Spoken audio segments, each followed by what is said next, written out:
দেখেছিলেন যখন ইসলাম সঠিকভাবে পালন করাই ছিল গরম কয়লা মুঠোয় ধরে রাখার চেয়েও কঠিন। হাজারো মানুষের কটুকথা সহ্য করে সবরের সাথে দিন পালন করার পুরস্কার আজ আপনার সামনে। অতঃপর এক স্বর্গীয় কণ্ঠ আপনাকে উদ্দেশ্য করে বলল, হে প্রশান্ত আত্মা, ফিরে এসো তোমার রবের কাছে, সন্তুষ্ট ও সন্তোষভাজন হয়ে অতঃপর আমার বান্দাদের অন্তর্ভুক্ত হও আর আমার জান্নাতে প্রবেশ করো। সময়ের শুরু থেকে শেষ পর্যন্ত একটি মুমিন ব্যক্তি জান্নাতের দরজার দিকে ছুটে চলছে। এর মধ্যে উম্মতি মুহাম্মদ সাল্লাল্লাহু আলাইহি ওয়াসাল্লাম কতজন?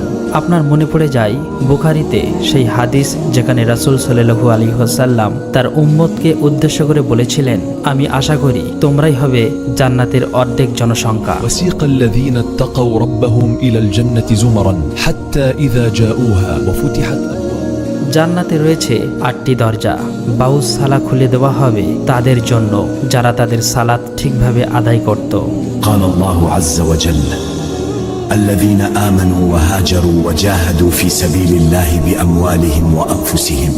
বাবুল জিহাদ খুলে দেওয়া হবে তাদের জন্য, মুজাহিনদের জন্য। বাবুল সাদাকা খুলে দেওয়া হবে তাদের জন্য যারা বেশি বেশি দান সাদকা করত। আর রাইহান হবে তাদের জন্য যারা বেশি বেশি রোজা করত। إن في الجنة بابا يقال له الريان।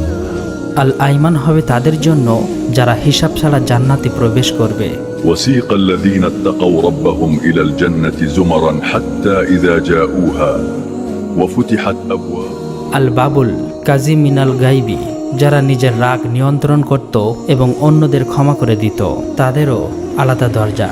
والكاظمين الغيظ والعافين عن الناس والله يحب المحسنين। এছাড়া হজ পালনকারীদের জন্য থাকবে বাবুল হজ। لبيك اللهم لبيك لبيك اللهم لبيك وأذن في الناس بالحج يأتوك رجالا। এবং ঘন ঘন আল্লাহকে স্মরণকারীদের জন্য